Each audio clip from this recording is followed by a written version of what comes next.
Travels of the Ellis Arbor is an audio narrative set in the world of Bastion using 5e compatible characters. A dark fantasy world with chaos, intrigue, magic, and mystery. The story, setting, and sounds are written by Lonomy and published by lonomy.creative. Tune in for episode 18, Pleiades. The length of Ironfoot Road was only a short walk. The buildings that lined the corridor toward their destination were mostly water-damaged, aging hovels, home to few of repute. The crew of the Ellis Arbor kept their guard up, watching each window for the slightest of movement. And between every shadow, local children and curious folk watched as these pirates wandered slowly toward the cathedral. As they crept, Edward tended to his rifle. Nout prepared enchantments, and Darian reloaded his pistol. 4 bullets, loaded with piercing rounds. Should they need to protect themselves, at least they would have the upper hand in this bout. Though, less than 10 minutes passed before the road opened toward the site they had been approaching. Tall spires against a wrought stone wall. Each spire was topped with a rusted weather vane, a symbol of a 4-pointed star against an arc. The street seemed to open wider as it met the intersection where the cathedral emerged. It featured no bells, no detailing, and no colors. Even the dying garden around its perimeter seemed bereft of color, taking on the same drab gray as the rest of the thoroughfare. Fenced with an iron-picketed barrier and an aging, corroded sign, the crew stood in the shadow of the Pleiades Cathedral. And as they wandered, it seemed as if others of the local area were curiously approaching the cathedral also. Half-elven workers, human stable hands, dwarven craftsmen, all peered from the other side of the street, pointing and staring, and agog at a strange occurrence. It wasn't until Darian and his crew had reached the close of the road that they saw what enraptured the locals so. The iron bars of the cathedral gate were sealed shut, not by a lock or some manufactured chain, but a seal of red light that burned across the metal and stone, shimmering in a faint, translucent hue. The resemblance was uncanny to the kind of arcana that the crew wielded. An abjuration spell of some kind, designed to keep away any from accessing the cathedral grounds. Whispers and mutters began to dapple over the crowd. Some spoke of gates swinging shut with such ferocity, a flash and the burning of a sigil onto the gate. Others spoke more openly of the kind of strange folk that had been wandering into the quarter lately. Folk carrying this wicked kind of magic. Though, from beside where Carpathian stood, a younger, female halfling strode hand in hand with a friend, skirting from around the crowd. And with his keen hearing, the wizard heard her mutter. "It's that Bisque fellow and his gang.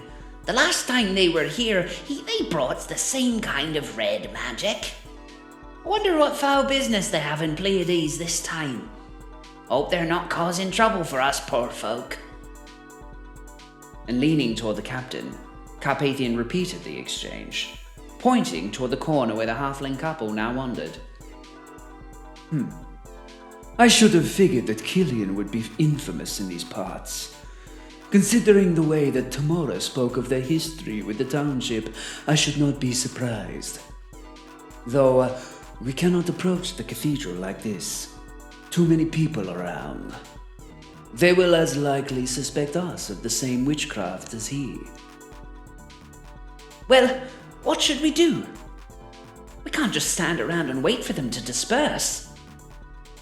And grabbing the corner of Darian's arm, Nout pulled the captain in a direction toward the north. The perpendicular street seemed to arc upward, revealing a row of shop fronts a few doors over. "One of these is certain to be lodging, a tavern or other," Perhaps with our new permits, we can bed in one of these western-facing rooms. Wait until the cover of night, and see what we can do about that seal. And with a brisk, sharp nudge, Carpathian pawed at Nout's shoulder. The seal will be of no obstacle. A simple incantation, loosely and quickly prepared. It should be a trifle to unravel. Right then. Nout, Ed, see what you can do about the room. I'll watch a little longer. I'm curious to see what the locals have to offer us in terms of insight. And so the captain tossed a pouch of gold to his weaponsmith, turned toward Carpathian and ushered him to follow. He then turned to Moore, who had been toddling along behind them. Kneeling to face the Myconid, Darian whispered to them. We need to know a little more of these people's thoughts, my friend. Care to share with me your spores? A tiny squeak of excitement, and Moore immediately responded in a puff of vibrant color. More! And at first, the spores that danced from their body glowed with a deep cerulean blue, before dissipating into the stagnant air. And at once, Darian breathed a heavy sigh, drawing the spores into his body. And as he did, he felt as his senses began to attune, as the spores allowed him to do so. Listening carefully, the magical spores allowed him to sense what thoughts were scattered throughout the crowd. Though, to his dismay, he was met mostly with apathy. It seemed that, to the crowd, this kind of occult phenomenon, a ritual circle drawn on an ancient cathedral, was all but commonplace in a city of dark ambitions. And so, with a sigh, the captain and the Myconid trod the same path that Carpathian, Nout, and Ed took toward their lodging. For a few silver pieces, they found a quiet upstairs room, barely a few hundred feet away from the cathedral. The open window would be just enough for them to make out the sealed gate. However, it was more than enough vantage to determine if the crowd had dispersed. The crew then shared a simple meal, a stock of bread, ale, and dried meat that was mustered by the local tavern keep. Thankfully, their newly acquired permits allowed them unfettered access, despite the still glaring eyes of other locals that adjourned with them. The afternoon turned into evening, the vagrant sun's hue turning from a brilliant, incandescent fire to a gleaming, moonlit sapphire. The township where the crew now trod was bathed in the light of evening. Darkened tones of shadow, springing from almost every building.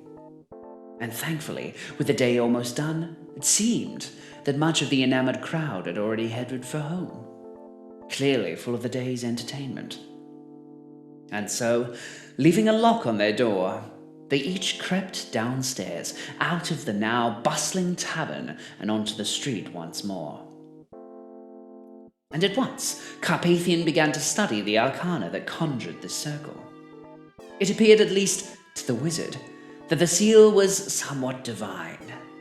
Though many of these kind of abjuration spells exist, divine runes were hardly his area of expertise.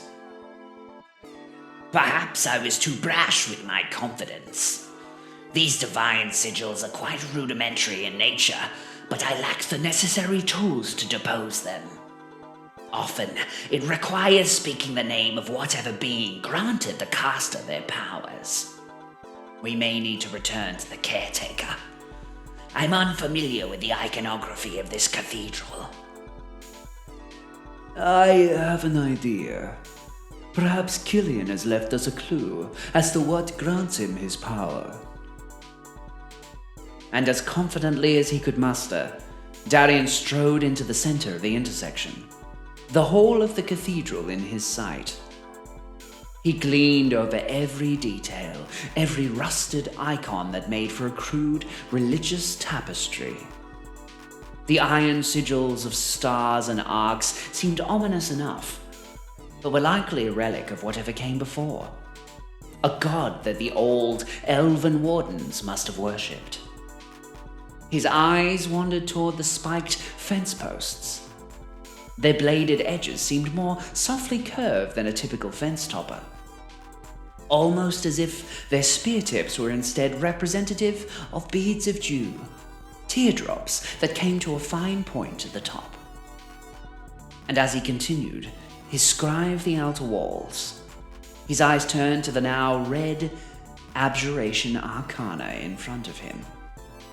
A simple circular sigil, lined with the appropriate runic enchantments to summon such magic, though the symbol at its center seemed oddly out of place. Instead of typical geometrical interlaced arcana, an image was burned at its heart. What appeared as the curved wings of an angel and the soft features of a woman's face, both eyes shrouded by a weave of no less than 9 coiled rodent tails. A curious icon, to be certain. Though, as Darian held the amulet at his chest, a grin crept across his face. Carpathian, you mentioned that simply speaking the name of the power that created this should be enough, correct? And with a curious look, Carpathian simply nodded in response. And with that, Darian pulled the amulet from around his neck and clutched it tight. He whispered in utter reverence, only loud enough that the amulet was the only thing that could hear his muttering. Even the crew couldn't make out more than the fact that the captain was whispering. Though as he looked up from the amulet, a cold wind began to blow toward them from the cathedral garden. The wind began to increase as it swept all leaves, debris, and faint puddles of water out and away from the entrance. And what was once a bright, beaming sigil of light faded into little more than the warm embers of a dying fireplace. And with a small but significant click, the gates of the Pleiades Cathedral were unfettered as they swung open in the sudden chilling breeze. Travels of the Ellis Arbor is made possible by the generous support of our subscribers, followers, and most notably, our patrons. Thanks to all our Moon, Wedge, Crown, and Hex tier patrons for supporting us so far on this journey.